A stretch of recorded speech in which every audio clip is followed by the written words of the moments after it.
تو جیب میں سے ان کے ہاتھ میں پیسہ تھما دیتے ہیں اگر ان کو لگے کہ یہ آدمی جو ہے کسی تکلیف میں ہے یا ان کو مشکل ہے یا ان کو کسی طرح کا علاج کی ضرورت ہے یا کوئی پریشانی ہے.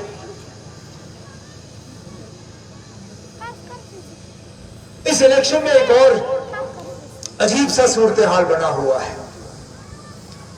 بڑے دعوے کرتے ہیں یہ بی جے پی والے کہ انہوں نے جموں کشمیر میں خوشحالی لائی, جموں کشمیر میں ترقی لائی, جموں کشمیر کے انہوں نے حالات بدل دیے, جموں کشمیر میں لوگ بہت ہی زیادہ خوش ہیں 5 اگست 2019 کے بعد کہ یہاں پہ روزگار کا ایک نیا سلسلہ شروع ہوا, ترقی کا ایک نیا سلسلہ شروع ہوا.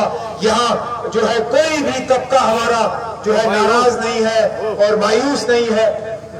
لیکن اگر یہ سب صحیح ہے تو بی جے پی کا خود کا امیدوار میدان میں اور اس سوال کا جواب ہمیں بی جے پی سے نہیں ملتا.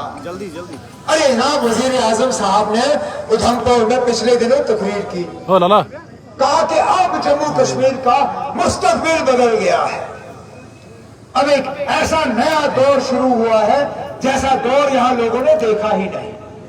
یہ کہا کہ 70 سال میں یہاں کچھ نہیں ہوا, اب ہم ان کو اپنے کام نہیں گنوائیں گے, ہم ان کو ان چیزوں کی یاد نہیں دلوائیں گے جو جموں کشمیر نیشنل کانفرنس نے کیا. ارے سب سے بڑی بات وہ یہ کہتے تھے کہ 370 کی وجہ سے لوگوں کو گمراہ کیا گیا, 370 کے نام پہ لوگوں کو دھوکے دیے گئے. اب میں کہاں ان کو سمجھاؤں کہ یہ ایک واحد ریاست جموں کشمیر جہاں پہ لوگوں کو زمینوں کا مالکانہ حق ملا بنا کسی معاوضے کے. اس ملک میں سب سے کم غربت اگر ہے تو وہ جموں کشمیر میں ہے. جموں کشمیر میں ہمارے پریشانیاں کافی ہیں لیکن فاقہ کشی سے کوئی مرا نہیں, بھوک سے کوئی مرا نہیں.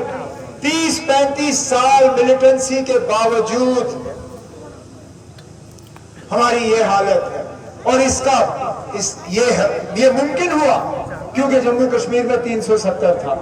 اگر 370 نہیں ہوتا بابا قوم شیر کشمیر شیخ محمد عبداللہ جو ہے یہاں لوگوں کو زمینوں کے مالکانہ حق نہیں دے پاتے. یہ 370 کا فائدہ یہاں لوگوں کو ملا, یہاں قرضے معاف ہوئے, اب جا کے باقی ملک میں جو ہے تعلیم مفت ہوا, اب جا کے باقی ملک میں نوجوانوں کو تعلیم کا حق ملا. ہماری جموں کشمیر میں اسکول سے لے کے یونیورسٹی تک بچوں کو جو ہے مفت تعلیم فراہم کی جاتی ہے. اب کیا ہم سمجھائیں مرکز کو اور وزیر اعظم صاحب کو. چلیے چھوڑیے, میں سیدھا بی جے پی کے لوگوں سے پوچھتا ہوں کہ اگر واقعی لوگ اتنے مطمئن ہیں تو آپ کو جناب دوسری جماعت کی مدد کرنے کی ضرورت کیوں پڑی؟ آپ کو الطاف بخاری صاحب کی وہ پارٹی جو ہے کیا نام ہے اس کا, اپنی پارٹی دکھانے کے لیے تو ان کے ہاتھ میں وہ کیا ہے, کرکٹ بیٹ ہے, شاید بیٹ ہے, اس الیکشن میں بیٹ ہے ان کا, اور جو بھی نشان ہے ان کا بیٹ نہیں ہے سر, نہیں ہے نا, پتہ نہیں نشان کیا ملا ان کو, لیکن وہ بی جے پی کے لیے وہ صرف اور صرف میدان میں اترے ہیں بی جے پی کے لیے. اور اس کا اگر آپ کو ثبوت چاہیے تو پچھلے دنوں جو بی جے پی کے بڑے اعلیٰ جو ہے یہ کیا کہتے ہیں عہدیدار, ان کا نام ترون چوگ صاحب سری نگر آئے, صرف 2 لیڈروں سے ان کی ملاقات ہوئی, ایک اپنی پارٹی اور ایک پیپلز کانفرنس. کیوں؟ کیونکہ دونوں پارٹیاں جو ہے وہ بی جے پی کی طرف سے وہاں پہ الیکشن لڑ رہے ہیں, یہاں پہ اننت ناگ کی سیٹ میں, سری نگر کی سیٹ میں اور بارامولہ کی سیٹ میں. اور اس نے مہربانی کر کے جب آپ ووٹ ڈالیں تو یہ سوچ کے ووٹ ڈالیے گا کہ اس کا آگے جا کے اثر کیا پڑے گا. وہ لوگ جو بی جے پی کے ساتھ ملے ہوئے ہیں یا وہ لوگ جنہوں نے 1 بار نہیں 2 بار بی جے پی کو جموں کشمیر میں لا کے ان کو حکومت میں جگہ دی, وہ لوگ آپ جا کے دعویٰ کریں گے, وہ لوگ دعویٰ کریں گے کہ آپ کی نمائندگی ہوگی, کہ آپ کی ترقی ہوگی, کہ آپ کے مطالبے حل ہوں گے. ارے جناب وہ پہلے سے ہی ان کا بی جے پی کے ساتھ تعلق جڑی ہوئی ہے, وہ کیا مطالبے حل کریں گے, وہ کیا اس علاقے کو ٹورزم کے نقشے پہ لائیں گے, وہ کہاں لڑیں گے آپ کے لیے؟ جو ٹنل بن رہا ہے اس ٹنل میں سب سے زیادہ اگر روزگار کا حق ہے وہ یہاں کے نوجوانوں کو حق ہے روزگار کا. اور یہ آپ مان کے چلیے جب میاں الطاف صاحب آپ کے ممبر پارلیمنٹ ہوں گے وہ دلی میں کوئی کسر باقی نہیں رکھیں گے مرکز کی حکومت کو مجبور کرنے پہ کہ اس ٹنل میں سب سے زیادہ اگر ملازمت کسی کی ہوگی تو یہاں کے نوجوانوں کی ملازمت اس ٹنل میں ہوگی.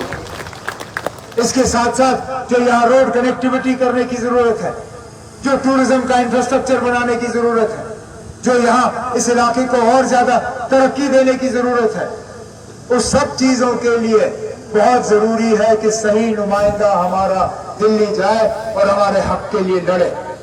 میں اس امید کے ساتھ, کیونکہ میں اب آپ کا زیادہ وقت نہیں لینا چاہتا ہوں, آپ نے بہت انتظار کیا, اس امید کے ساتھ کہ ایک ایک ووٹ اس علاقے کا, اس کانسٹیٹیوئنسی کا, یہاں کا 7 مئی کو جناب میاں الطاف صاحب کے حق میں ہوگا. میں ایک بار پھر دل کی گہرائیوں سے آپ ساتھیوں کا اس کامیاب پروگرام پہ مبارک کرتا ہوں. اللہ تعالیٰ آپ کو اپنی حفاظت میں رکھے, آپ کے گھروں کو آباد رکھے. بہت بہت شکریہ. السلام علیکم.